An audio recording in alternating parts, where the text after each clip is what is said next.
One of the most common frustrations I hear from advisors, especially young advisors, goes something like this. They have great first meetings with prospects. The conversation flows. The prospect seems engaged. They're nodding their head during the discussion. And at the end of the meeting, the prospect says something along the lines of, hey, this was very helpful. We should talk again. Maybe we should meet again. Some even go as far as scheduling a follow-up meeting or call. And then nothing ever happens. No decision, no next steps.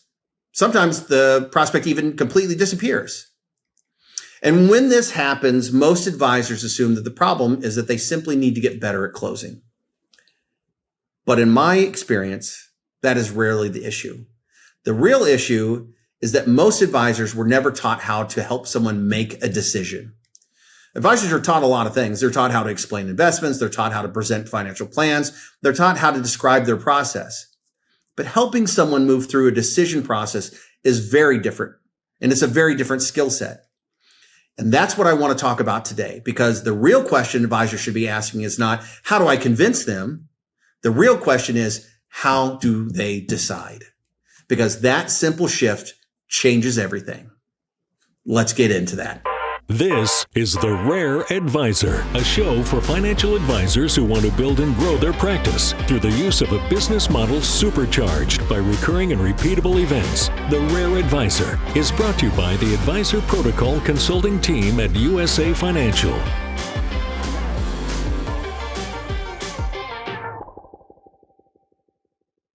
Welcome back to another edition of The Rare Advisor. I'm your host, Aaron Grady, and today we're going to dive into a decision framework designed to help advisors navigate one of the most important moments in the relationship, the first meeting with a prospective client. Now, recently, I had the opportunity to spend some time with a group of advisors at a Next Gen Advisor Summit, and one theme kept surfacing throughout our conversation. Advisors kept asking some version of this same question, and the question went something like this. How do I stop having great first meetings where the conversation goes really well, the prospective client seems very engaged, and at the end they say something like this: this was really helpful. This was great. We should talk again. And yet, then nothing happens. No decisions, no next steps. And in a lot of instances, they disappear completely. When these types of situations happen, it's very easy for advisors to assume that the problem they need to solve is getting better at closing. However, I believe the real issue isn't about closing. It's about understanding how people actually make decisions. And quite frankly, that leads us to our very first mindset shift in the decision framework. Understand that one of the most important mindset shifts an advisor can make, especially next-gen advisors, is this. Your job in this first meeting isn't just about qualifying the client. Your job is about qualifying the decision. Because understand, someone can like you, they can like your philosophy, they can like your recommendations, and they can still never become a client. But why? Well, maybe because they don't actually know that they're ready to make a decision. Maybe they don't feel any urgency. Understand, something can be important and still not feel urgent. They may not fully understand their problems or the problem that you've presented to them. They may not be aligned as a couple, or they may not even know how they want to make the decision. So the real skill is helping people move through a clear decision framework. And that framework really revolves around three things. First, it's understanding what truly matters to them. Second, it's understanding what their expectations are of the advisor relationship. And third, it's understanding how they make decisions. When these three things become clear, the decision conversation becomes dramatically easier. So if we jump into the decision framework, the framework starts with something incredibly simple, but I would argue incredibly powerful. This is simply a concept that has been around for a very, very long time, but often gets overlooked in the advisory world. And it's called an upfront contract. All an upfront contract is that it really means establishing clear expectations for the conversation. This is a concept that could and quite frankly should be used in every new client meeting. But specifically, early in our fit meeting process, the advisor should use this upfront contract to say something like this. Before we get started, I want to set the tone by sharing with you one quick expectation for how I think this first conversation should go. My goal today isn't to convince you of anything. It's simply to understand what's important to you and determine whether there might be a fit for us to work together. So we've established that this is really just about understanding the alignment of the two parties. And now at this point, this is where you can introduce something that is surprisingly disarming. Here's where you can explain that there are really only two preferred outcomes from this meeting. One outcome is that we both say something like, yes, this feels like a fit, and it makes sense for us to take the next step. The other outcome is this may not be the right fit or the right time for us to take the next step. Understand that both of these outcomes are perfectly fine in this situation and setting. However, what neither of you should want is what the third outcome is. And this is the situation where no decision is made, or either of the parties ghost one another, or the one that happens most often, where you get the polite yes, which really means no. Because understand, when advisors do this well, something interesting starts to happen. The pressure disappears from the conversation becomes more honest, and the prospect becomes much more open about what they're actually thinking. Now, before we move on, there is one word of caution that I want to share. When using these upfront contracts, they should be delivered very conversationally and with both parties' best interests in mind. If they're delivered at all mechanically, or if they feel overly scripted, they can easily come off as a sales tactic rather than a way to create clarity around the decision process. And that's not good because it's going to create the wrong outcomes. What the goal is and what we're seeking through this process is, the goal is simply to create a comfortable and honest framework for the conversation. Because once the tone is established and the prospect understands your process, now you can move on to the next part of the meeting. Now, here's where it gets a little interesting. The next step, once you've shared your process, once you've set clear upfront contracts, would be to move on to the discovery element of this first meeting.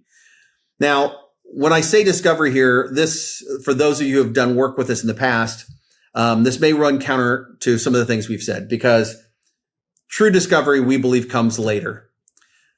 The type of discovery that we're talking about here is not in the way that most advisors think about it. Most advisors think about discovery as gathering information around accounts, assets, retirement projections.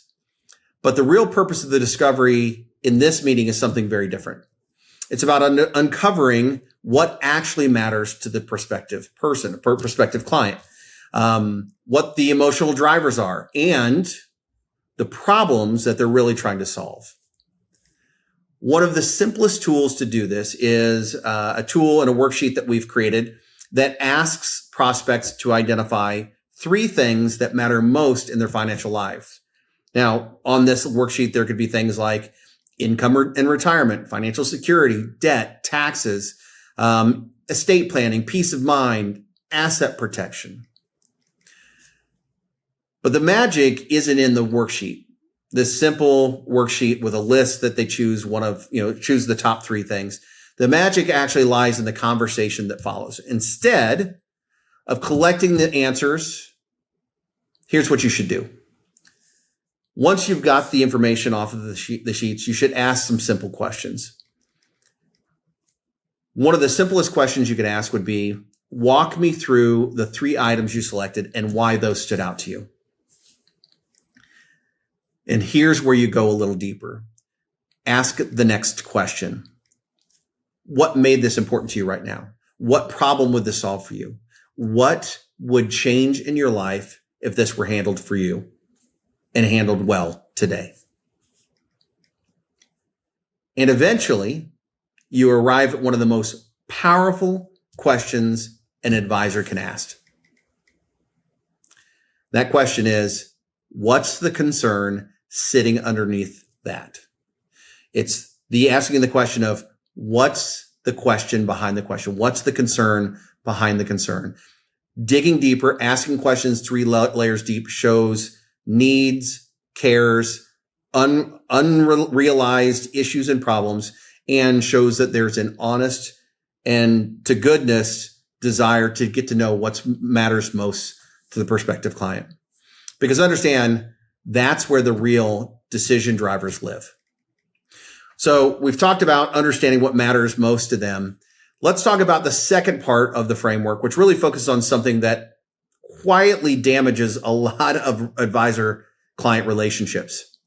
And this item that damages those is the idea around misaligned expectations.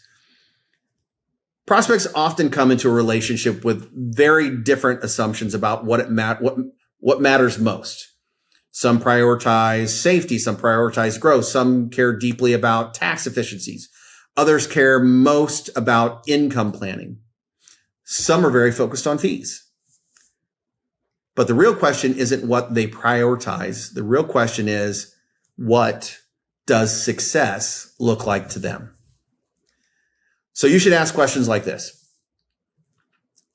What would doing this well look like to you? What would disappoint you? What have other advisors done in the past that you didn't like? Those questions reveal expectations early, and understand when expectations are clear early in the relationship, future misunderstandings become much less likely. But more importantly, fit alignment becomes much more apparent. So now that we've identified what matters most to them, we've set clear upfront contract, we've set expectations for the meeting, we understand what's matters most to them, we understand their expectations. Now we can move on to the final step of the decision framework, which is one, quite frankly, that many advisors skip entirely. And this is the crux of the whole conversation. Understanding how the decision will actually be made. Because understand that people rarely make important decisions in isolation. So you should ask questions like, when the two of you make important decisions like this, how do you usually come to them? Is there anyone else that typically needs to be involved? Sometimes this means it could be another spouse if only one spouse came to the meeting. Sometimes it's a CPA. Sometimes it's an attorney. It could even be an adult child that could be involved in these decisions. But if you don't understand the decision process early, you often lose control of the process later. So here's the thought. Here's why all this matters. At the end of this first meeting, your job is not to push for a commitment. Your job is to leave the meeting understanding a few very important things. What truly matters emotionally to them? What problems are they trying to solve? What they expect from their advisor relationship, how they make decisions, and whether they're actually, this is the important one, whether they're actually ready to make a move and move forward. Because understand, if those pieces aren't present, the relationship often doesn't move forward. If those pieces are present, the relationship often moves forward naturally. Because understand, if they're missing, pushing harder rarely helps. Because in the end, the purpose of the meeting was never to close the client, which I hear a lot from advisors.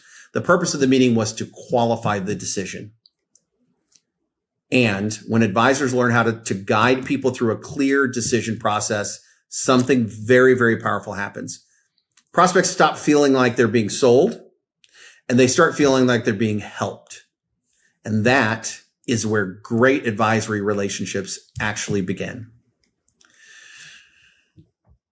Understand, sometimes the difference between a prospect moving forward and a prospect disappearing can come down to a very small shift in your process. I remember a conversation I had with an advisor a few years ago where this advisor had been struggling with this exact issue. He told me, I keep having these really good first meetings, but people don't seem to be moving forward.